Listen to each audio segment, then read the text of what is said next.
Dithda, and welcome everybody. Welcome to you who are here in person and also to the people at Liskeard Public Hall who will be watching this. I am so pleased that we are here for the unveiling of the first Pobel A Gernow plaque. My name is Claire Jakes and I am a trustee of Cornwall Heritage Trust. The Pobel A Gernow project, People of Cornwall, is a collaboration between Cornwall Heritage Trust, the Federation of Old Cornwall Societies, and the Gorsedh. We want to work together, building on the memorials that are already in Cornwall, to showcase and celebrate the many achievements of the people of Cornwall. And we are so pleased that the first plaque is for Albert de Castro Glubb. We hope it will be the first of many. There are so many worthy recipients. We are particularly pleased that Albert de Castro Glubb's granddaughter is here today, Jennifer Roberts, and she will be unveiling the plaque, which I think you'll agree is a very special thing. But before she does so, I would like to introduce Brian Oldham, who is the chairman of Liskeard Old Cornwall Society, who will tell us what Albert de Castro Glubb did and why it matters. Brian. Thank you. You'll be hearing an awful lot about de Castro Glubb in my talk this afternoon in the Story Café. But over the years, there have been many initiatives to share the rich heritage of the market and mining town of Liskeard to a wider audience. Still often consulted and regularly by me and Albert de Castro Glubb in his time is the 1856 history of the borough of Liskeard by the highly respected historian John Allen.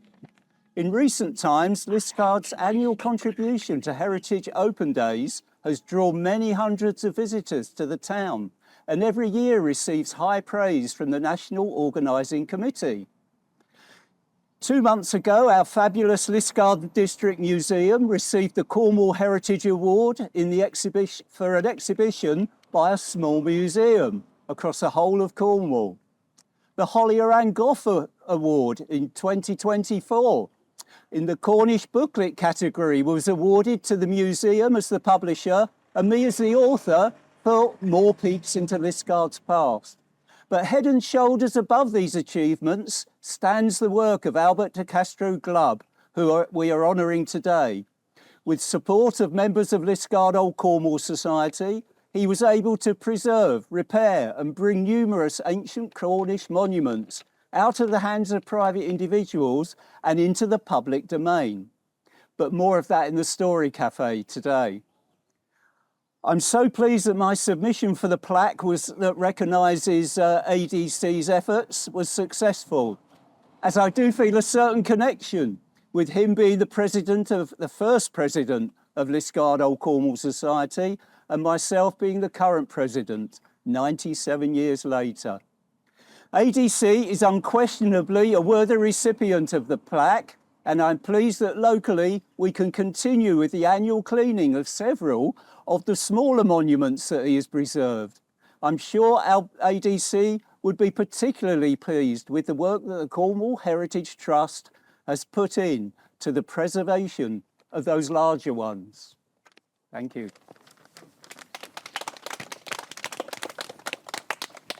Thank you, Brian. And now, Jennifer, over to you.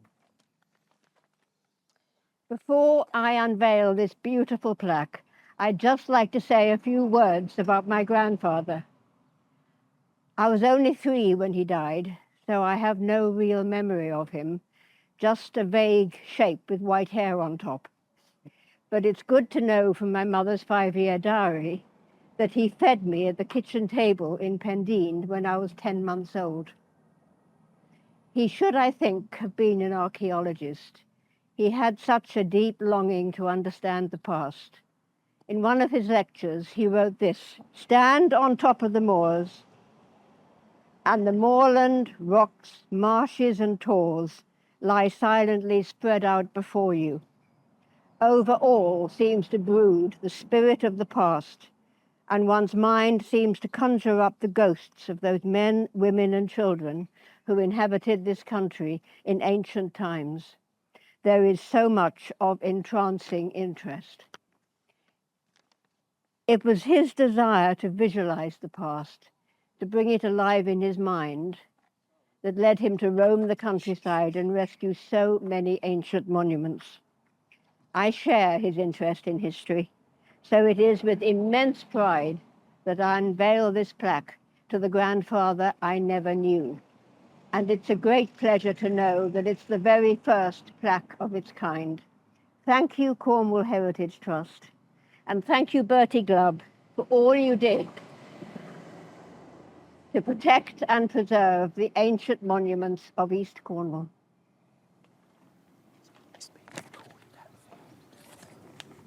Here we go.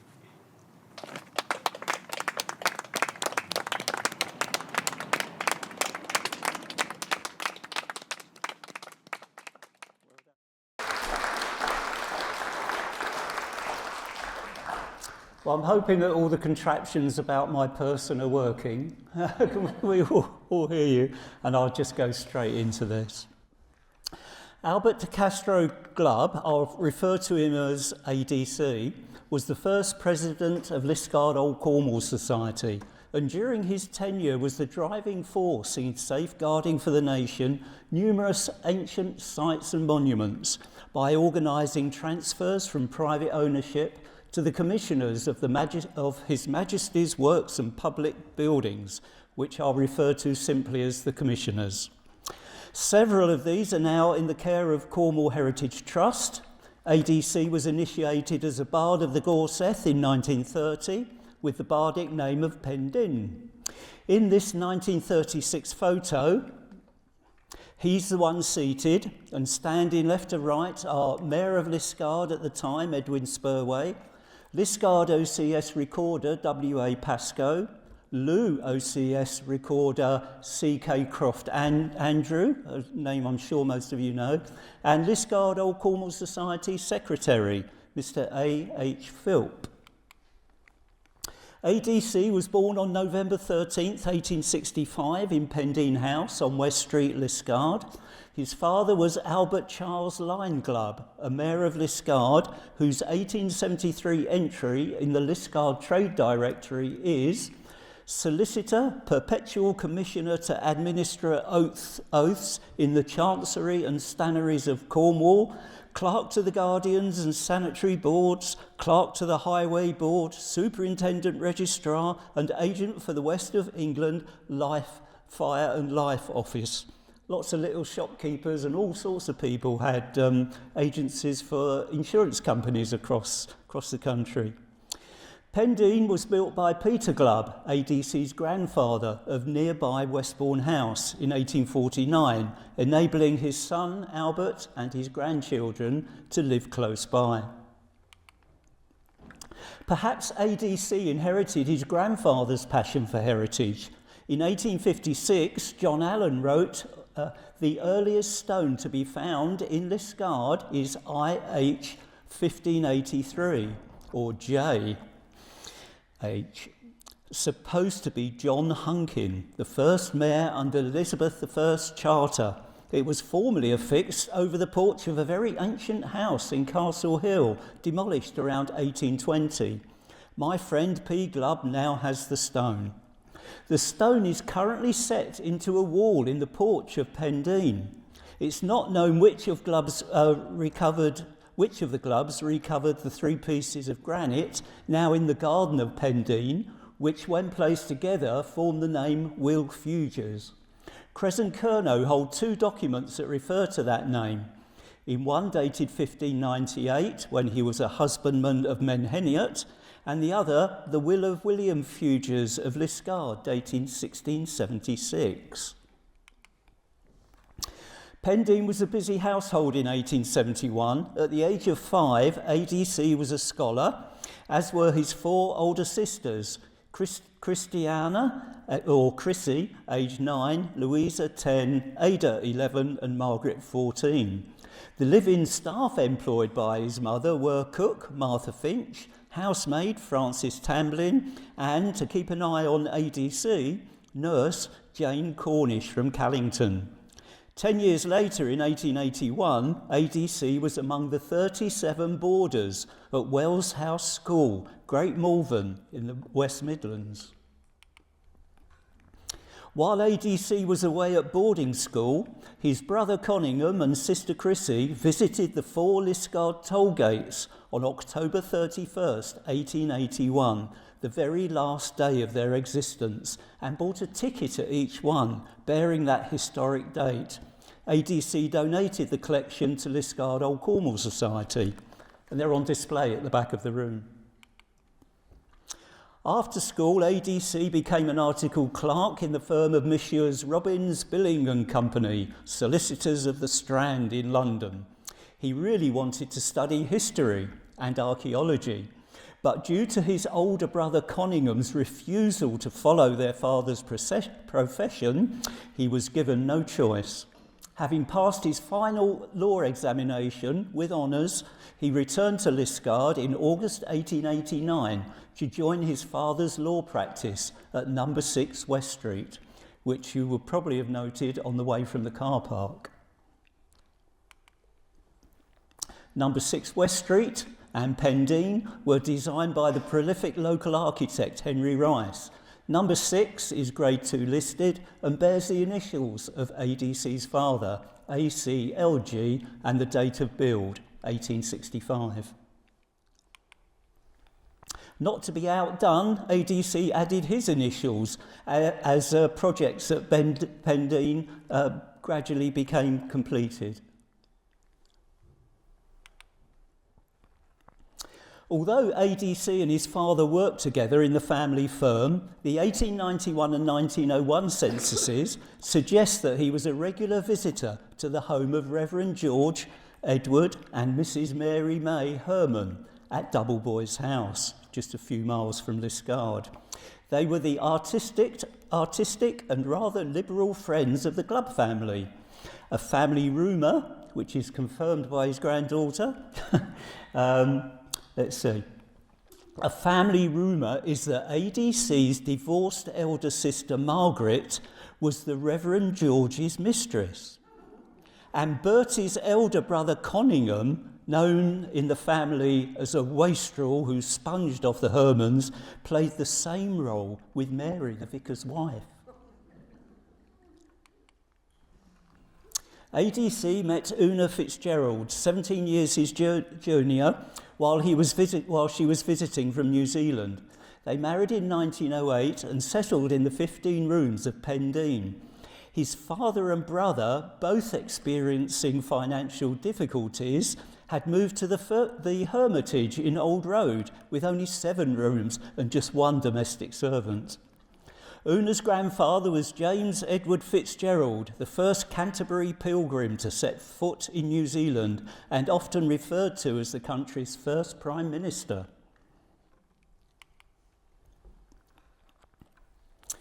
A fascinating account of his life and colonial adventures has been written in a book titled Simply Fitz, written by ADC's granddaughter, Jennifer Roberts, who unveiled the plaque for us today.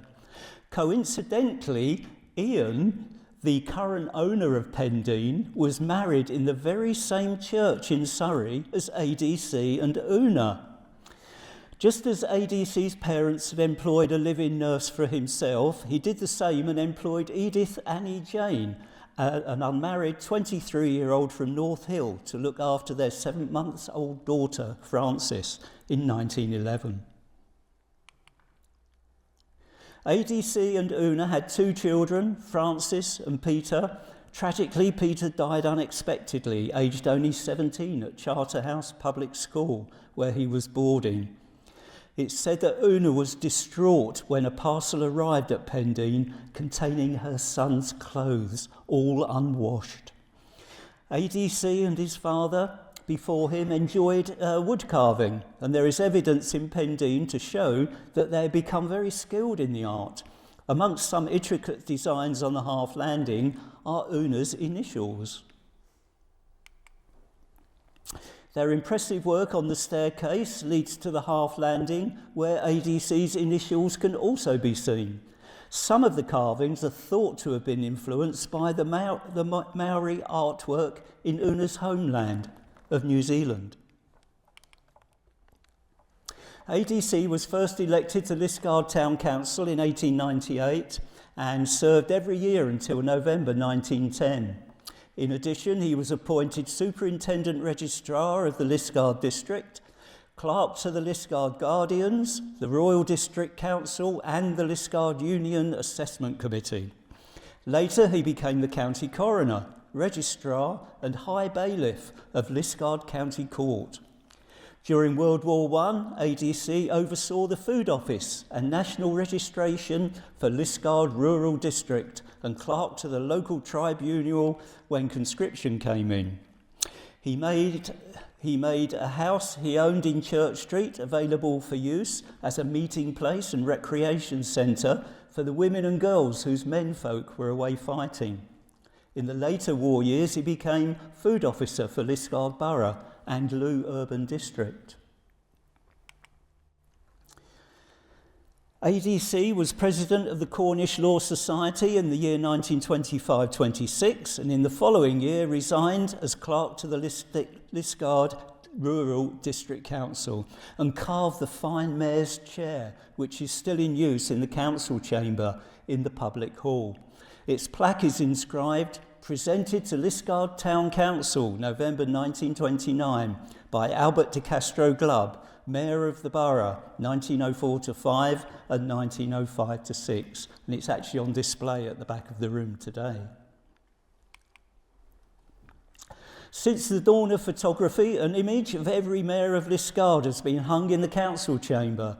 This is one of ADC, alongside an invitation to a bit of a do here in the public hall, and that's on display at the back as well. His resignation as district clerk enabled him to devote more time to his overriding passion, the preservation of antiquities in Cornwall, and to make them more accessible to the public. The vehicle to enable him to do this was the formation of the Liskeard Old Cornwall Society in October 1928. ADC was its first president. An early image in 1930, an early project in 1930, was to arrange the removal of a stone cross from East Fursnooth Farm, where he considered it to be at risk of damage by farm traffic. It was resited in the gardens of Pendeen for safekeeping. And that's where it remained until in 2013, members of Liskeard Old Cornwall Society arranged for its return to a suitable site near its original location, on the grass verge of a quiet lane at Great Fursnooth.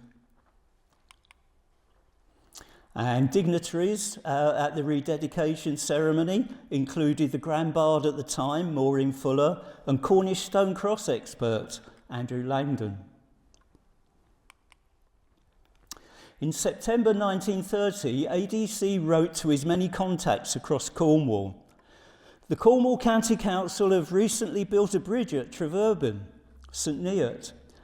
By its side stands a picturesque old bridge, probably from the 12th century and enlarged by an indulgence granted by Bishop Stafford of Exeter in 1412. It has no one to look after it and preserve it.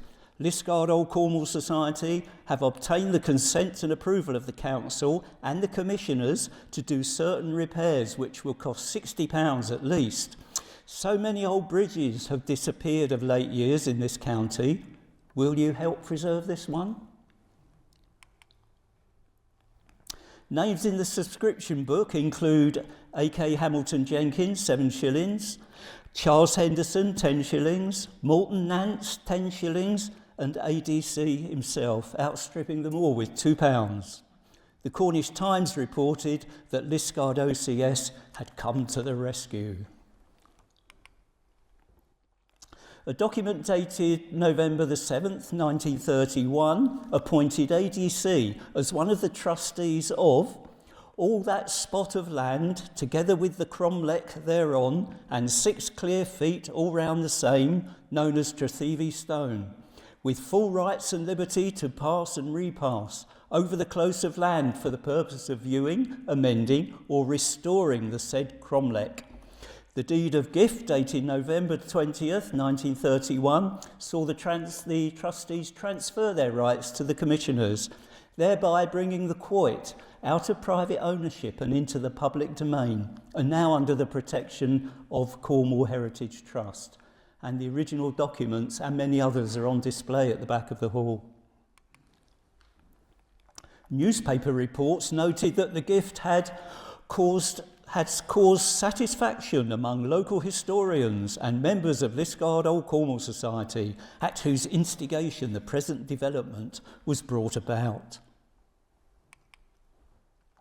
In March 1931, ADC persuaded Colonel Belitho to donate to Liskeard OCS a stone that was in use as a gatepost on his farm at North Trekeeve near Goliath Falls.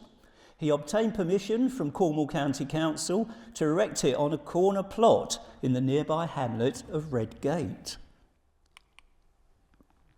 The costs involved, met by OCS members, were £2 10 shillings to Messrs J.A. Rundle for supplying a granite base and to fix the cross to it, and 12 shillings and sixpence to W.J. Saunders for transporting it to Redgate and providing Colonel Belitho with a replacement gatepost.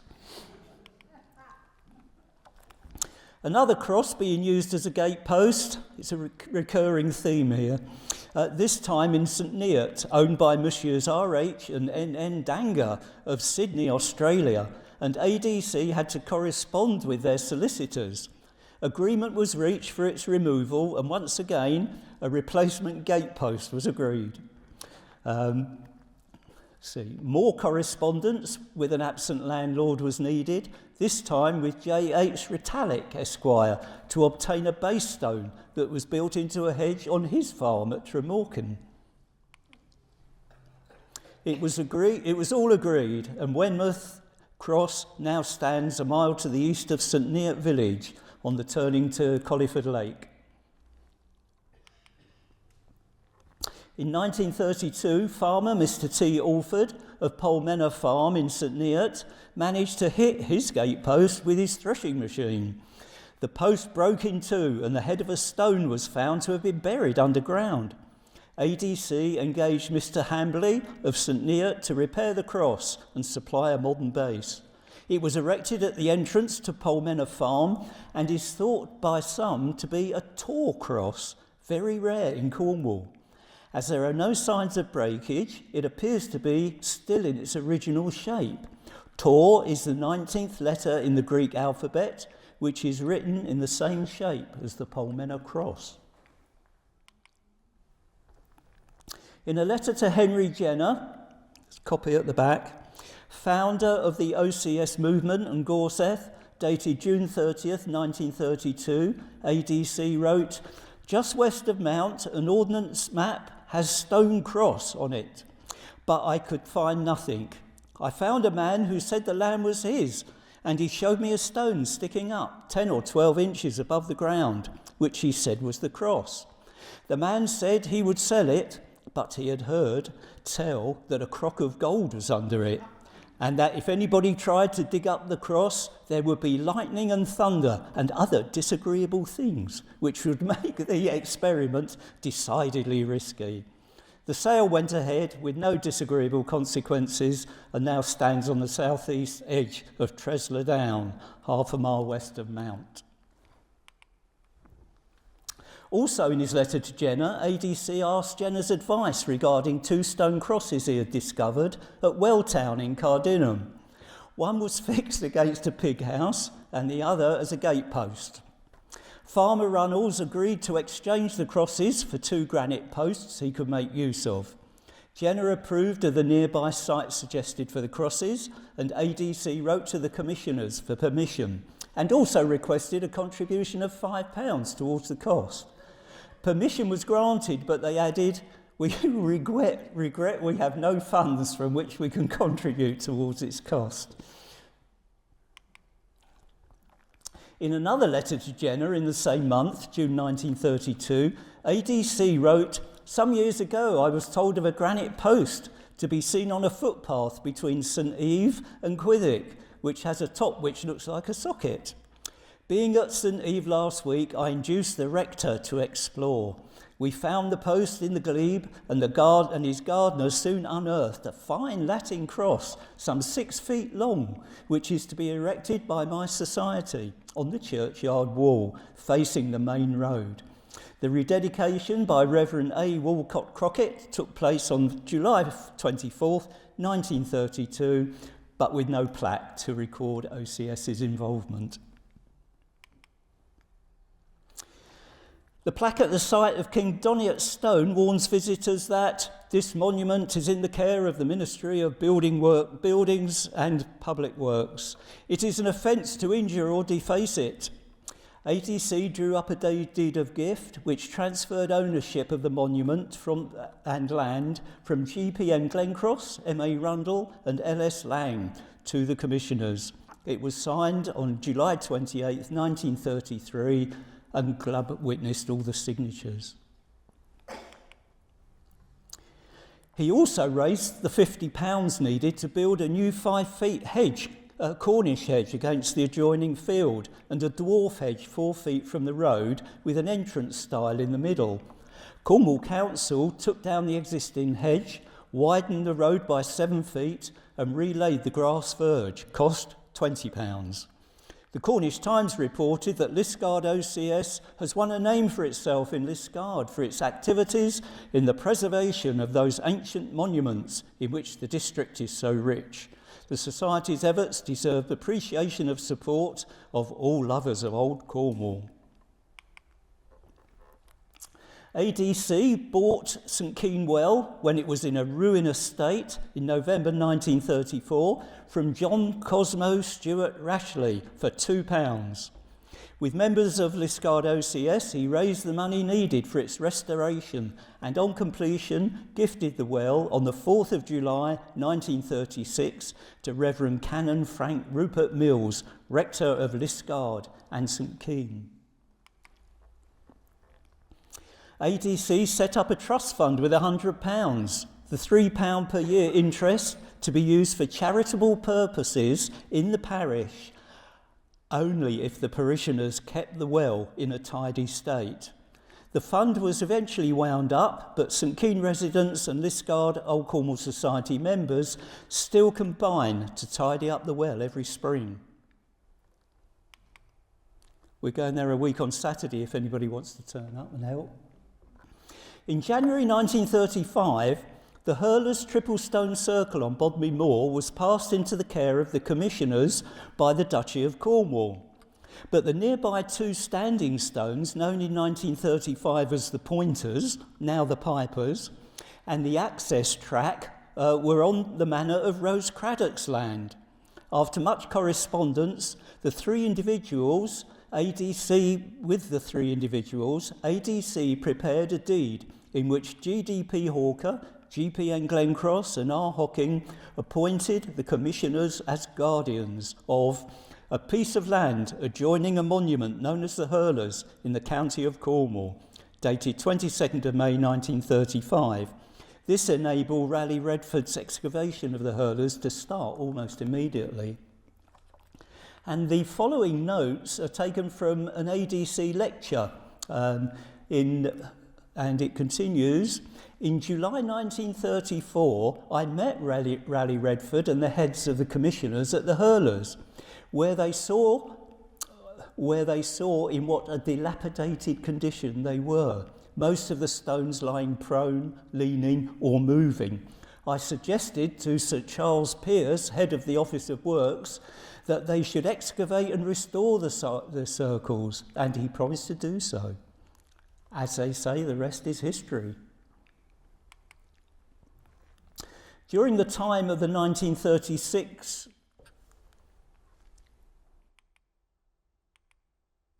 That's what I want.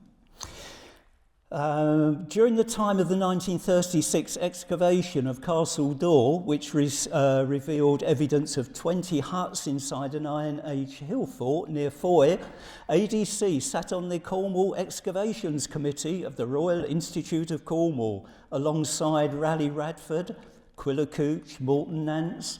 Over 100 individuals and organisations responded to the committee's appeal for funding, led by ADC with 3 guineas, and 2 guineas from Liskeard Old Cornwall Society.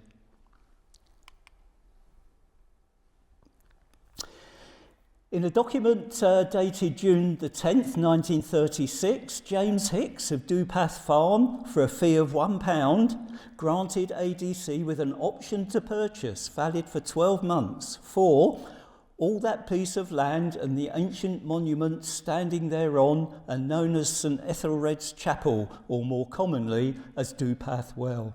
The purchase price would be £100. ADC started his funding campaign with £25. The Marquis of Northampton added another £25, and £5 each came from the Earl of Mount Edgecombe, Viscount Clifton of Lanhydrock, and Isaac Foote. The £100 was raised, the option to purchase taken up, and ADC gifted Dupath Well to the commissioners on January the 12th, 1937. The Royal Institute of Cornwall wrote to ADC on April 29th, 1937.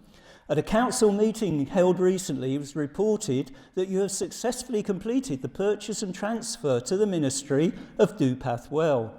The council resolved to record its appreciation of the great service you have rendered in the matter, it being entirely due to your perseverance and generosity that this very interesting well has been permanently saved. In September 1937, ADC engaged architect E.C. Hickman to draw a plan of the enclosure of the well at Menheniot, Liskeard, for which he received approval from the Reverend Leverton to proceed with the work. 2 months later, the Cornish Times announced that the well has been completely renovated and it is well worth paying a visit to Menheniot to inspect it.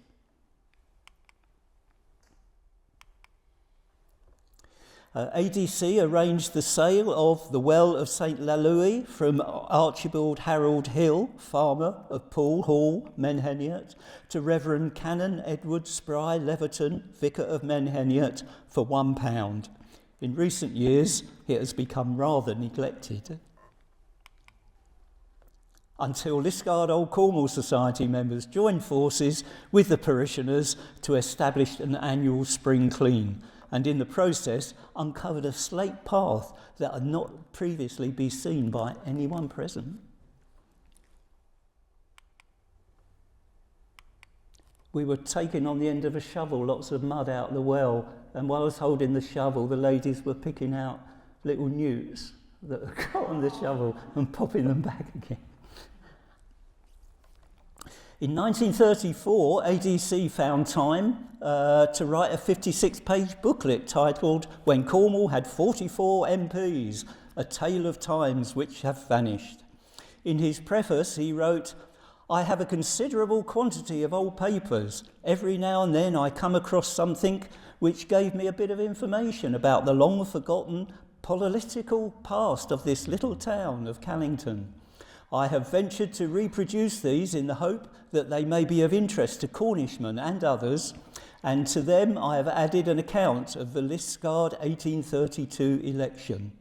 Both towns had 2 members of Parliament, and ADC produced his booklet, the stinging songs and skits published by both the opposing candidates.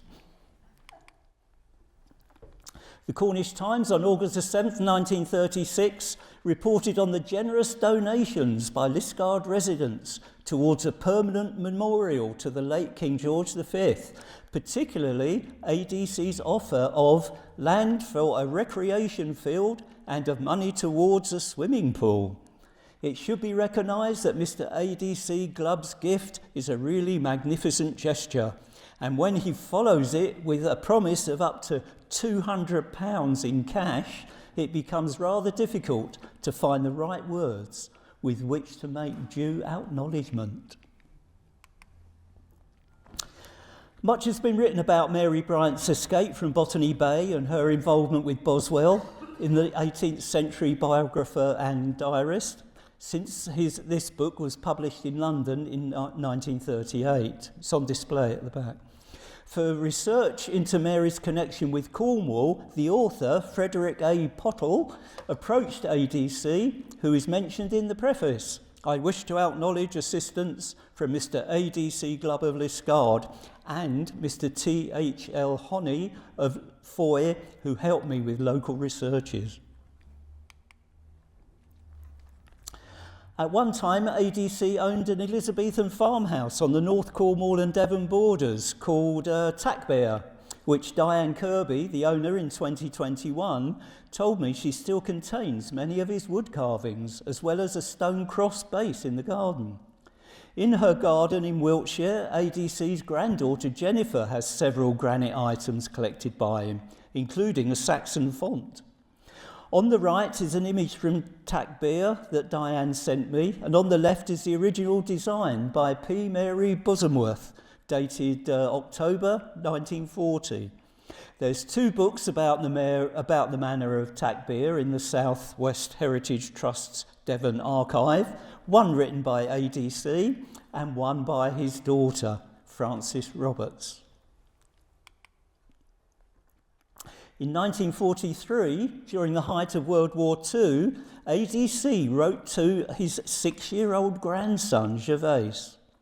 The pond is full of red and white lilies, and their great leaves cover the water. There are 3 frogs in the pond, a big one, a middle one, and one a tiny one. I call them Papa, Mama, and Teeny Wee Wee. Teeny Wee Me. What they do all day, I have no idea. Perhaps they rub noses. I fancy on moonlight nights they were all in bed. When we are all in bed, they climb out of the pond and jump about and croak at each other. I wonder if they can make a sound that the others would understand. Some birds can do that. ADC, I'm told, was very proud of his pond. After ADC's death in 1911-1947, a full-page obituary appeared in the Cornish Times headed, "Lost to Liskeard, long and useful service to community," followed by, "He was one of the borough's most notable sons who, through a long life, served the community with great ability and devotion." Other excerpts I've not mentioned today are that he helped found the first rugby football team in Liskeard, which subsequently merged into the soccer team with the growth and popularity of the Association Code in East Cornwall. And he represented the National Trust on the Executive Committee of the Council for the Preservation of Rural England in Cornwall. Pendeen was sold by ADC's daughter, Frances Roberts, and her son-in-law, William Paul Temple Roberts, Lieutenant Colonel, Royal Artillery, both of the lodge, Bradbourne Park Road, Sevenoaks, Kent, to Christopher Egbert George Budsbridge of Tryon House, Liskeard, dental surgeon, for £6,250, 10 months after ADC's passing. Pendeen was described as a mansion, dwelling house and domestic offices with oak panelling in hall and carved staircase, stained glass windows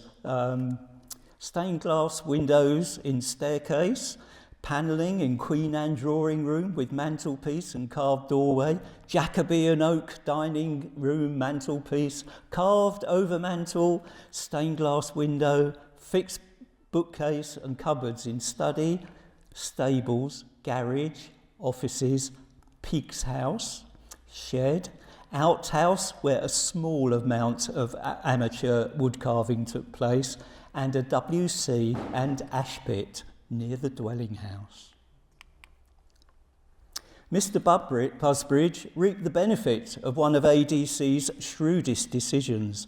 He allowed the Cornwall Electric Power Company to erect a pole in his front hedge to be used for the purpose of carrying a public lighting lamp, and Busbridge was still receiving the rent of 1 shilling a year from that investment. And I think that's it. Hurrah. Thank you for listening.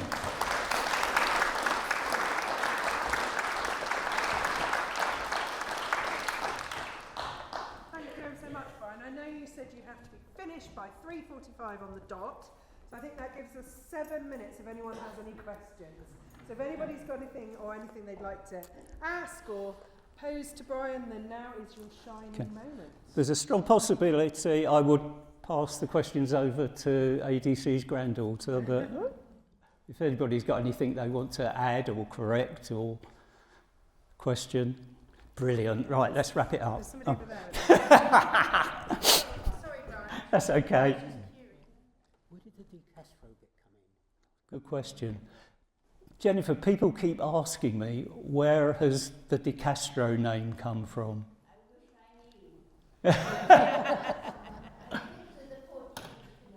Yeah. All I know is that I inherited an enormous handkerchief embroidered and lacy around the edge. And it was folded up, and in his handwriting he said he'd been given it by the De Castro family. Oh, okay. There's been some connection, they always give people a middle name of someone who's done something. Normally the mother's maiden name, isn't it? Yeah. Mm. Yeah. Okay. It's going to remain a mystery. If Jennifer doesn't know, then nobody does. Okay. Thank you very much. So thank you, Brian, very much.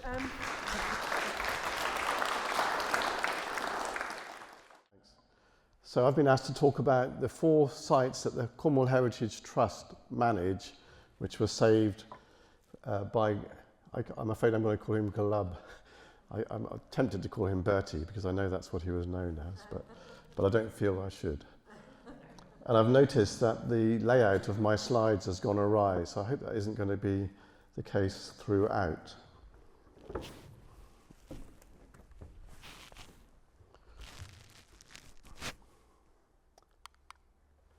As we've heard from Brian, I'm trying not to repeat what Brian said, but I didn't know what Brian was going to say. So I've already started by repeating that in November 31, he was appointed a trustee of all that spot of land together with the cromlech thereon, and 6 clear feet all round the same, known as Trethevey Stone. I imagine, as we're so close to that stone now, that you're all familiar with Trethevey cromlech.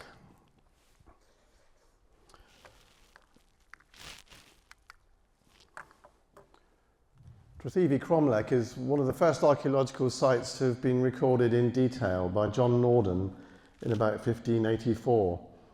I'm tempted to read it, but I'm sure that you're able to read it.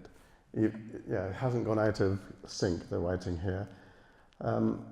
He calls it in Latin Casa Gigantis, the giant's house, a little house raised of mighty stones standing on a little hill within a field, the form expressed, and that means he's drawn it. And it is a beautiful drawing. I don't think people could better it today. Stands in the parish of St. Cleer, covered by 1 stone, and it has a hole at E and a door at F. That's useful for us because it shows that the hole and the door, which look like they might be modern, were certainly there in 1584. Archaeologically, it is a portal dolmen. That is a dolmen, or a cromlech really, which has a front end, a portal, 2 large slabs creating an entrance.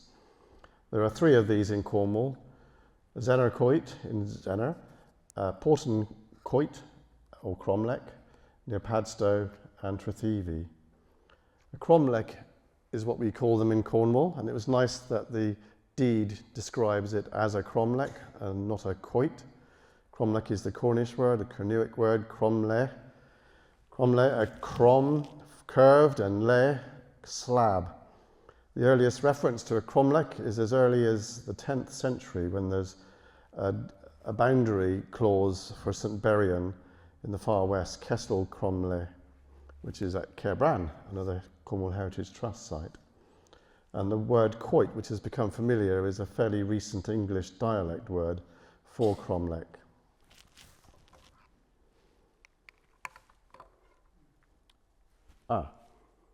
And you can see a distribution map of these portal dolmens. We've got the 3 in Cornwall, a few in Wales, and many in Ireland. And it does seem possible that Cornwall, back in the later 4th millennium BC, so 5,500 years ago, may have been part of a culture that was largely maritime and covered the Irish Sea. In 2016, the cromlech field was put up for sale, and there was local concern, and the cromlech was placed on the Heritage at Risk register, as there was concern about the grazing of the field and access to the site. So with help from Historic England, the Heritage Trust bought the field in 2017 and improved access to it. And the project culminated in an excavation, a community excavation, in June 2019, overseen by Andy Jones of the CAU, Cornwall Archaeological Unit. So they did a geophysical survey and then dug test pits throughout the newly acquired field, and they established that the quoit appears to be built on a spread of greenstones, or meta-micro-gabbro, which is greenstones in geological language. And the geophysical survey on the right there shows 2 areas of intensive stonework which appear to be platforms. Although it should be noted in the map below, the coloured map, that the quoit is placed centrally on a patch of meta-micro-gabbro. There's the quoit. So there's a very small area of this meta-micro-gabbro, which is at the top of a hill, and the quoit seems to have been carefully placed on it. You should remember that the greenstone was being used at that time for making axe heads.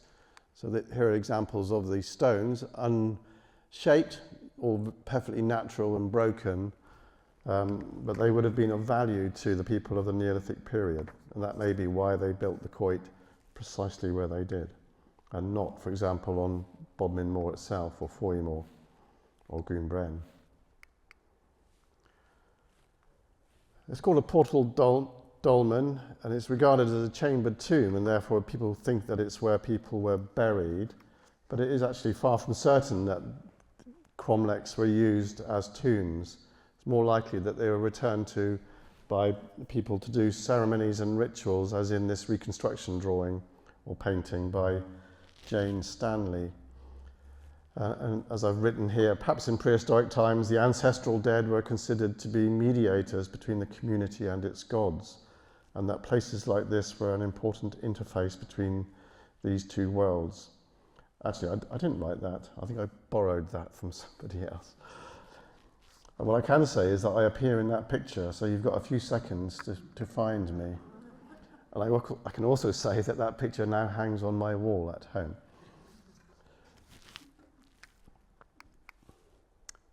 Oh dear, this is going a bit awry. So 1931, thanks to Glubb, or Bertie, we acquired the Tretheavy quoit for the nation. And then in 1933, King Doniert stone, which we've heard about the acquisition from Brian. I'm showing the brown signs to these sites. This is how it was mapped in about 1805 on the first drawing made by the Ordnance Survey, the 2-inch drawing. I hope you can see here the other half, or Doniert stone, and it's shown as a little dot at a kink in the road. This is the road from Redgate out towards what's now Minions in that direction, and St Clear is there in the bottom right. So it was called the other half, or Doniert stone.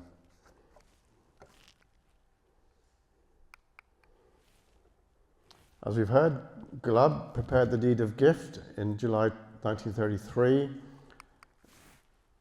and as we've also heard, this lovely little plaque was erected to commemorate the gift, but also the erection of the wall which Brian has described.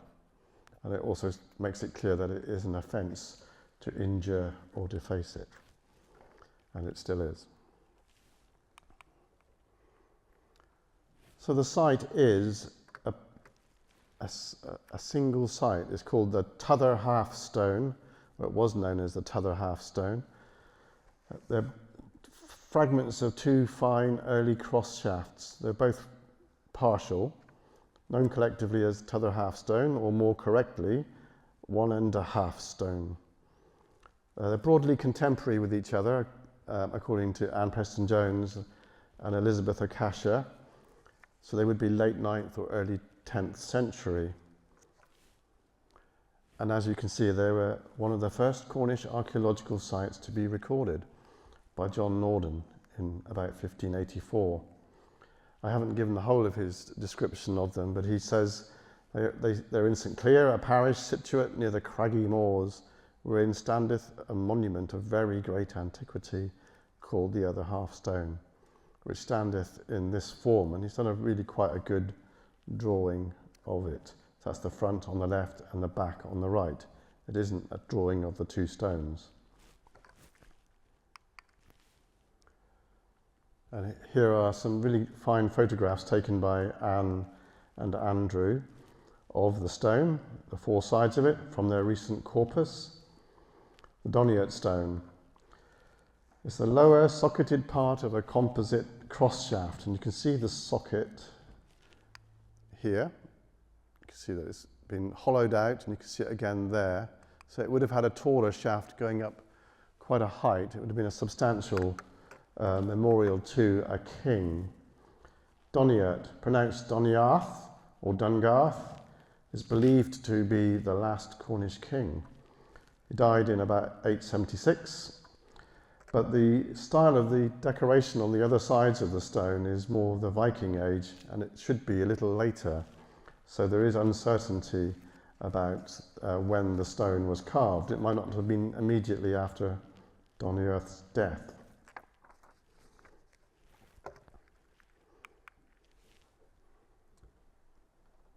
The second stone, or now generally known as the Other Half Stone, but in fact they're both together known as the Other Half Stone, which I hope I've got across now.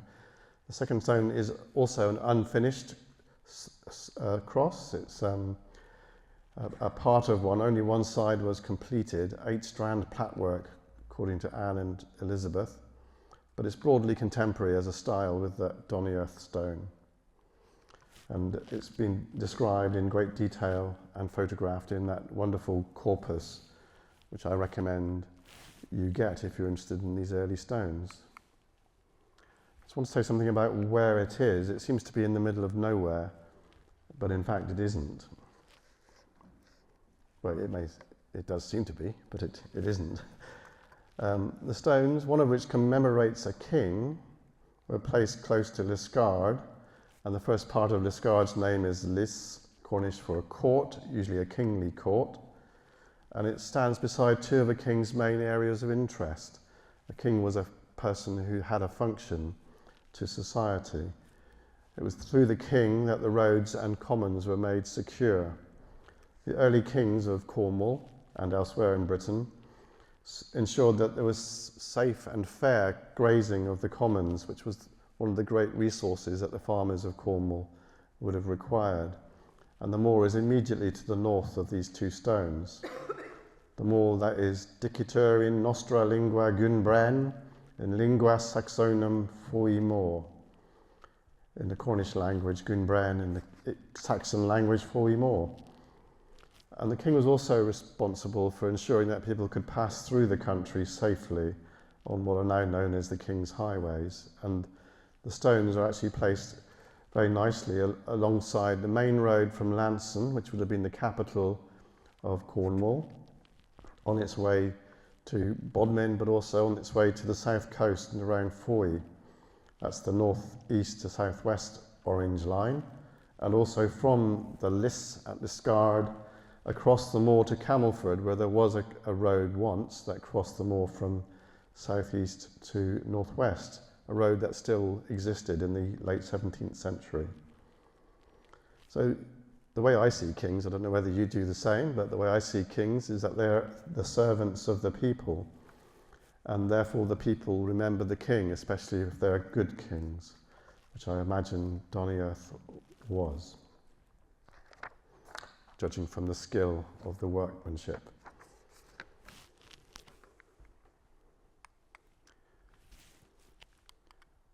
Sorry, the bottom phrase was, and the people remembered their king, possibly their last one. It's possible that Doniert, was the last of the Cornish kings, but not certain.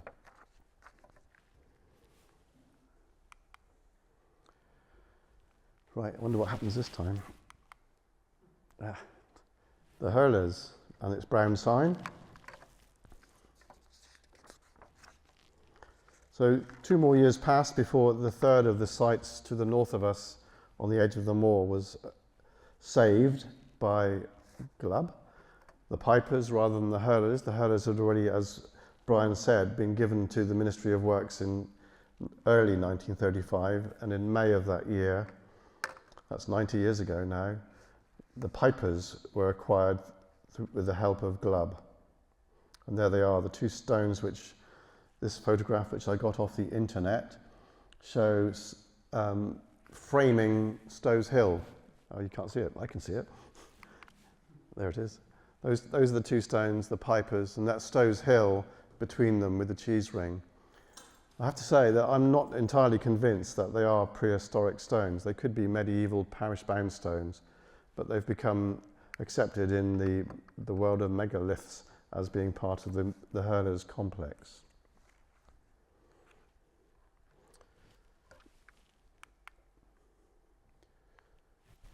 You may be surprised to know that the Hurlers are one of the first Cornish archaeological sites to be recorded by John Norden in about 1584. It is quite remarkable. I think he surveyed or described about half a dozen archaeological sites through Cornwall, and 3 of them were those that were saved by Glubb. So this is a wonderful description which I will read by John Norden. The Hurlers, certain stones raised and set in the ground of some 6 feet high and 2 feet square, some bigger, some lesser, are fixed in such a straggling manner as those countrymen do in performing their pastime, hurling. The manner of the standing of these stones is as followeth. And there's the drawing. This monument seemeth to import an intention of the memorial of some matter done in this kind of exercise, though time have worn out the manner. So he sees it as a memorial to the game of hurling. He doesn't see it as hurlers petrified for doing their game on a Sunday. He sees it as a representation of people gathering together and having a great time. And strangely enough, that photograph is by myself, and it looks remarkably like John Norden's drawing, I think. So he actually drew it quite accurately. And if you look at his drawing now, you might even start to see circles or ellipses emerging in that pattern of stones. I'll move on because you'll do your eyes in. As we've seen one of these pictures before, thanks to Brian, so as a result of the acquisition of the Hurlers, the Ministry of Works undertook some investigations through Raleigh Radford and Croft Andrew, who we've seen before in the very first slide of Brian's talk. And they re-erected many of the stones using concrete as a more secure base, and the concrete is now being exposed by erosion. But they also exposed this strange pavement or processional way, as Raleigh Radford called it, running between the middle and northern circles. That was re-exposed a short while ago in a project partly supported by the Heritage Trust, Mapping the Sun, directed by Jackie Nowakovsky. The aim of that work was to try and date the processional way, but unfortunately they failed to find the material with which to do that. So it remains undated. It's presumed to be Bronze Age through association with the circles, but it isn't certain. It could be later. For example, people would have walked that way using the circles as a guide, and it could be a more recent pavement. Stone circles, there are 3 there. This is a picture of one recently brought back into the public domain at Gorsedh in St Cleer, to the west of the Hurlers. We really don't know what stone circles are. There's been so much investigation of them here in Cornwall and throughout the British Isles, but all we can say, I think, with some certainty is that people gathered at them, that communities which were dispersed through the landscape came together at them to perform ceremonies and rituals. And through those ceremonies, like this one that's been reconstructed by my daughter Phoebe at Gorsedh, they related themselves to the world and to the world beyond the world, the cosmos, and through that to their ancestors perhaps, and to the past, and maybe even to the future through change. So here at Gorsedh, the sun sets at midsummer behind Bron Manellin, or Brown Willie as we call it now. And I hope you can see the sun very white in this painting, just disappearing behind the peak of Brown Willie, or Bron Manellin. That will hopefully happen this year if the weather continues to be as sunny as it is. So I'm going to be away then, but I hope that all of you go to Gorsedh on June the 21st and confirm that the sun sets behind Bron Manellin, because nobody's been there as far as I know to check that. That's an observation based on mapping rather than observation.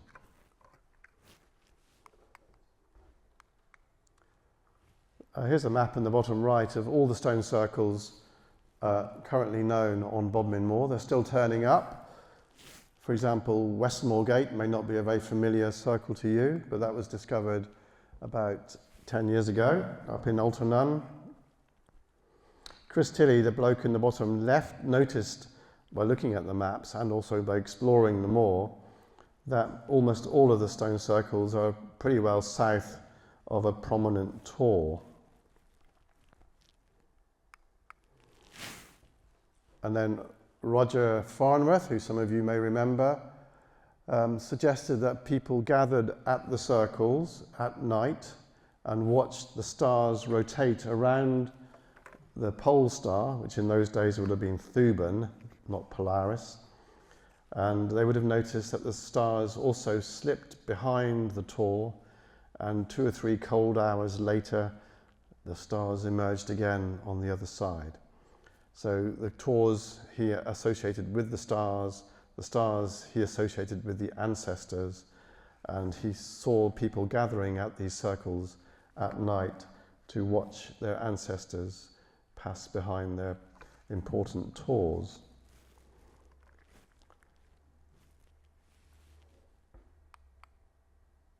Oh, sorry, I didn't mean to keep that in my talk, so I'll move on quickly. So we go back to the Hurlers and think about that. So the Hurlers are 3 circles in a line with an axis roughly south-southwest going up to the north-northeast.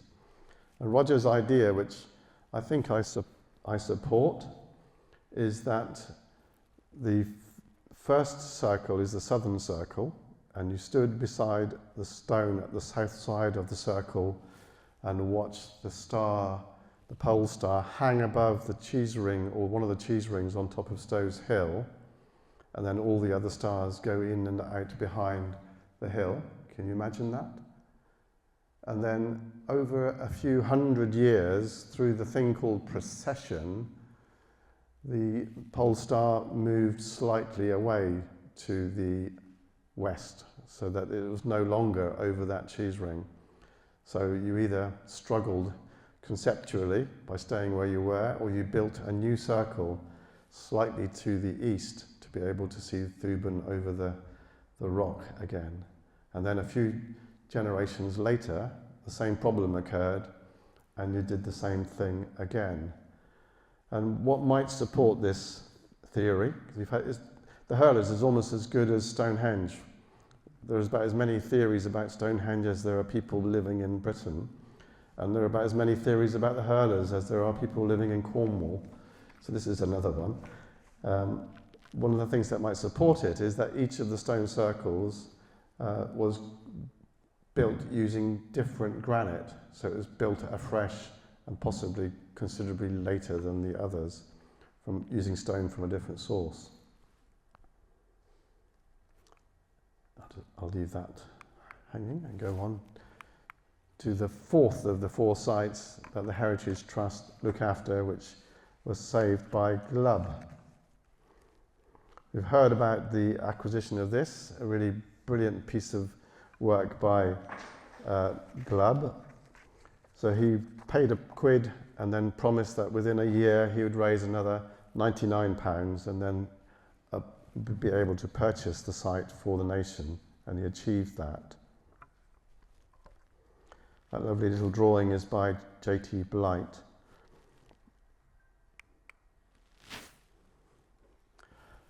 Now, I can talk fairly confidently about most archaeological site types in Cornwall, but Holy Wells is one of those that passed me by. So I'm very grateful, first of all, to the Heritage Trust for acquiring St Cleer Well recently, and then commissioning my friend Graham Kirkham, formerly of the Cornwall Archaeological Unit, to undertake research on what the St Cleer Well might mean. And it's from that very long report that I've drawn what I now think I know about holy wells in Cornwall. Well, you may know all of this already. Well, wells are made holy by association with a particular Christian religious figure, often a saint. So you can see this is St Ethelred's chapel, or more really St Ethelred's well. We don't know very much about St Ethelred, in fact.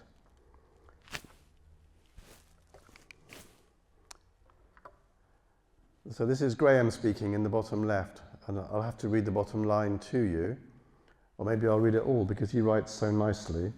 Holy wells are an important component of late medieval piety, serving as an element in the cult of the saints, especially Cornwall's Celtic saints. Some or many were a focus for pilgrimage. They offered hope for healing and cures and a source of offerings for the church. And it seems, especially in these larger chapel-like wells like Dupath and St Cleer, that they were the basis for formal religious observance. But that declined after the Reformation, although as at both of these wells, St Cleer and at Dupath, they maintained a role in popular practice, both for healing and for divination. And that's probably why they survived so well, that the values are the intangible values that were maintained by the local communities. And here's another view of Dupath Well, a photograph taken by Graham. He says that, we found out rather, that it was restored by a man with a wonderful name, rather like Albert de Castro Glubb, Reverend Horatio Morgan Rice, who was the incumbent at Callington from 1841, and it's known that he had restored Dupath before 1849. Apparently he had found the well, this is according to Thomas Quiller Couch, in a very dilapidated condition. He carefully picked out the ruins lying around, and with the carefulness of one trying to put together a dissected puzzle, succeeded in restoring the well. We don't know when it was built. There's very little documentation, or virtually no documentation, but Graham, I think, follows Charles Henderson, the great Cornish historian, in thinking that it's probably early 16th century, a bit like St Cleer.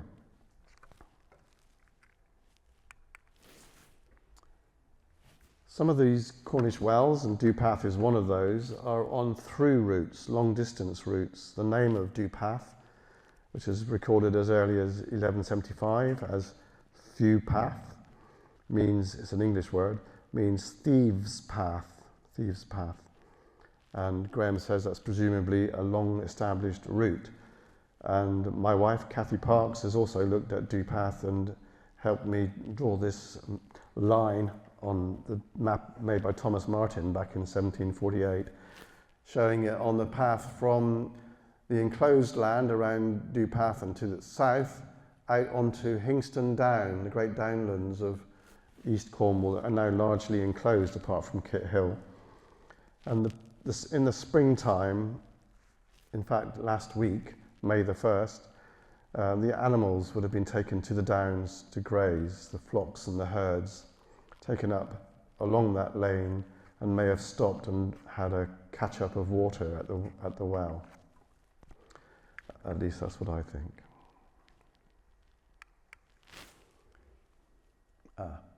So I was looking at my notes and I could see the arrow all the time. So there you are. So those are the 4 sites. I hope I've introduced something about each of them of interest to you. Just want to finish with a few words about Albert de Castro Glubb, who I think is, well, it's wonderful that we have the plaque up now, but it's actually almost a perfect fit, the person chosen for the first Pobel A Gernow plaque. As we've heard, it's a scheme that's supported by these 3 organisations, all very active and important, all thriving currently in Cornwall: the Gorsedh Old Cornwall Societies and the Heritage Trust. And his own achievements meet the key criteria for the Pobel A Gernow plaques, which are actually derived from the London plaques, those blue plaques that we want to keep beyond the Tamar. That a nominee must have made an outstanding contribution. We've made it to Cornwall's heritage, but to life is probably a better word there. I say a better word, another word there. There must have been of significant public standing in a Cornish national or international context, and Glubb certainly was, I would say, for the Cornish as a national context. They were outstanding in their own professional field. His professional field became the saving of monuments towards the end of his life, as we heard from Brian, and be considered as such by members of their own profession or their own interest in this interest group in his case. And the most important one really is the last one: made a positive and sustained impact on human welfare or happiness. And we all know now how much happiness people derive from understanding where they came from, what their history is, and therefore the value of heritage. And he saw that really very early on. And there's some words at the bottom of the screen that you can't see, which are, and he was, ...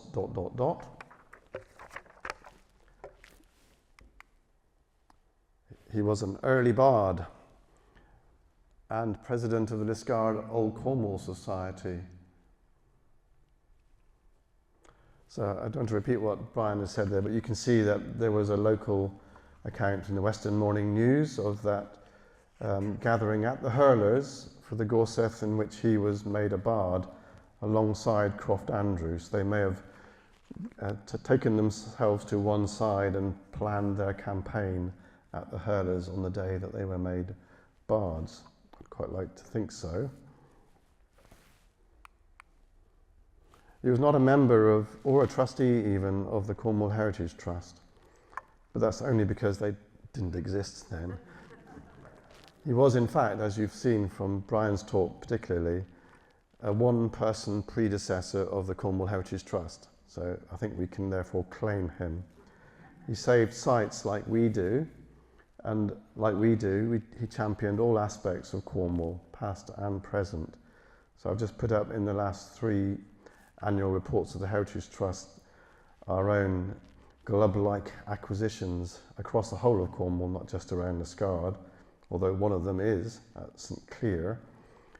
the acquisition of the Well, but also Caerbran, the hill fort in the far west, and then Tregonning Hill also in the fairly far west of Cornwall.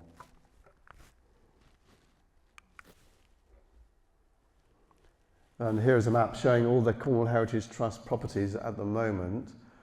And I've put little stars against those which Albert de Castro Glubb helped us with. I've even said that he saved them. I think that's fair.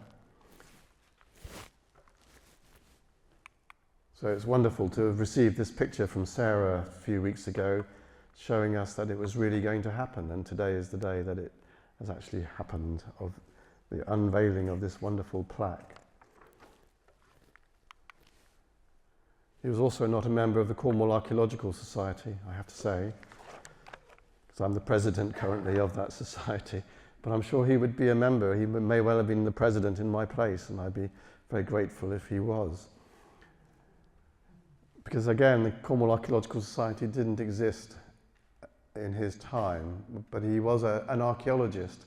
And one of the tributes in the local paper, the Cornish Guardian, Bycroft Andrew, is to Glubb the archaeologist.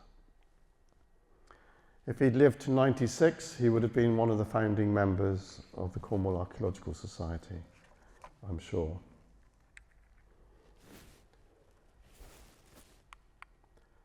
I wonder what I'm saying here.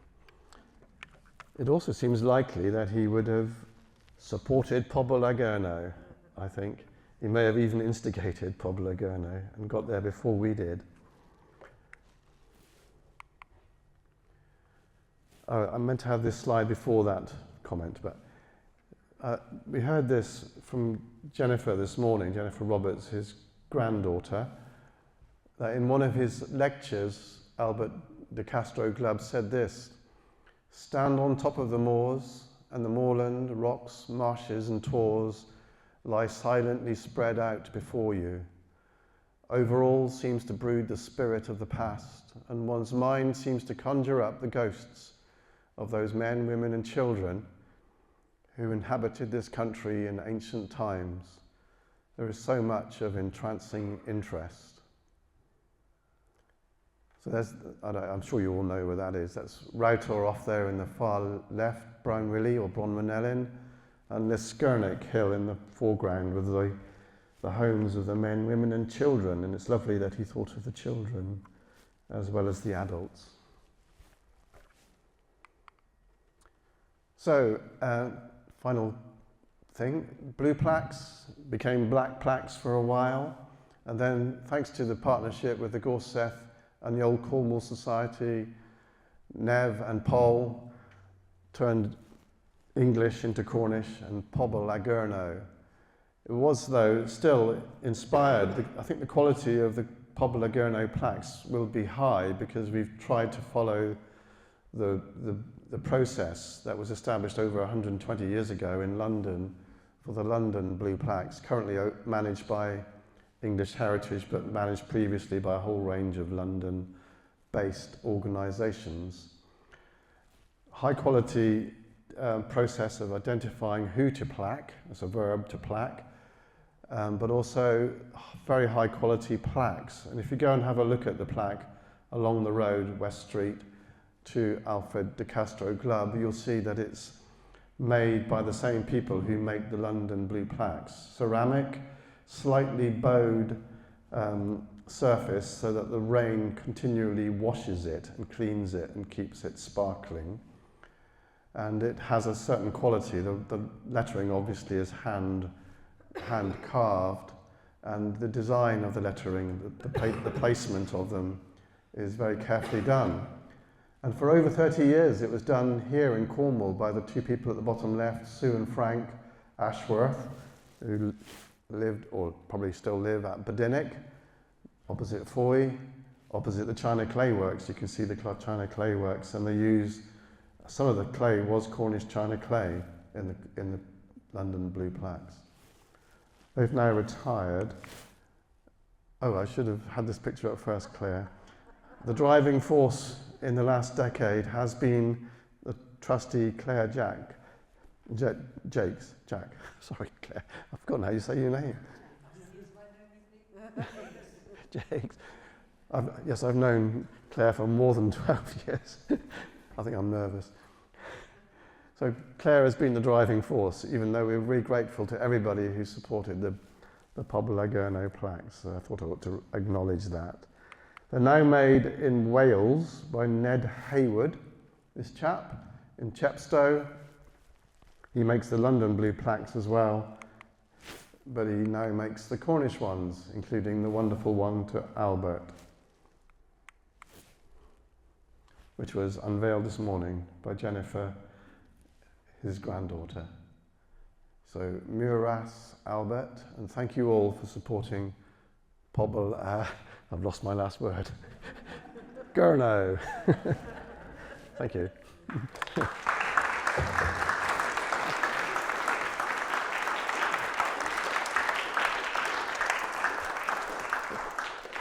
Thank you very much, Pete. I join you. I'm sure that Albert would have been a guiding force in both Cornwall Heritage Trust and the Archaeological Society. We claim him officially. Anybody got any questions for Pete? Oh, yeah. Hands over there, Pete. Sorry, Pete. Did they ever find the tops of King Doniert, the two stones at King Doniert? No, and the bit that I didn't show you of what John Norden said was he was wondering whether the stone down near Foy, the Tristan stone, might have been destined for the top of King Doniert's stone, but Anne Preston-Jones and Elizabeth Akasha disagreed with him. They don't know, no one knows where that stone is. It's tempting to think of it being used as a clapper bridge, maybe over the Foy at Galitha, where Doniert himself is supposed to have drowned or been drowned, as has been suggested recently, knocked off because he was possibly working in cahoots with the Vikings against the Saxons. That's Bernard Deacon's idea, if you haven't read that book, The Cornwall's First Golden Age, which is always worth a read. There was a lot of controversy at the time as to whether these stones in Doniert churchyard were sat on the top, and there was a case where the vicar of St Neot wanted them taken away from their present site and replaced. Taken back to Donier's. Taken back to the churchyard in St Neot. Oh, really? Well, they've been there for a long time. They were certainly there in Norden's time, because he described them on the St Clear's craggy moors. So they were there, and Anne and... It was the other way round, that they wanted the... That seems more likely. They wanted the St Neot ones to go up there, perhaps.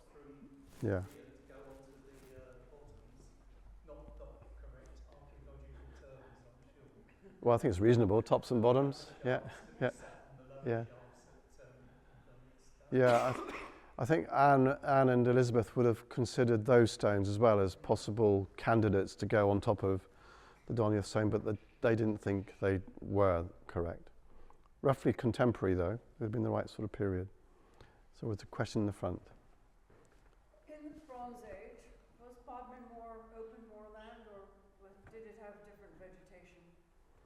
It was very similar to today. It was, there are pollen analyses of several sites across the moor, including underneath cairns, which were built in the Bronze Age, so that catches the soils beneath them, and pollen analyses of those has shown that it was open country, at least where those cairns were. And that's all the way from Eastmoor down to Collerford and up to Stannon, so all parts of the moor. It was essentially, well, I call it an ancient semi-natural grassland, just set alongside the ancient semi-natural woodlands that we're already familiar with. I think we should value Bodmin Moor's ancient semi-natural grasslands and manage it as that as well, to care for it through the traditional way, which is turning out animals a week ago and bringing them back in again at Halloween, at the end of September, end of October, early November. The long summer of Cornwall was May Day to Halloween, and that's when the animals were taken off the fields, taken up to the moor and managed up there, milked. Their produce was turned into cheese, and that cheese kept us alive and allowed the fields down below to make hay to keep the animals alive for the next year. Is that right? Thanks. Any other questions? No? In that case, thank you very much, Pete. I think we should all give him another round of applause. Thank you.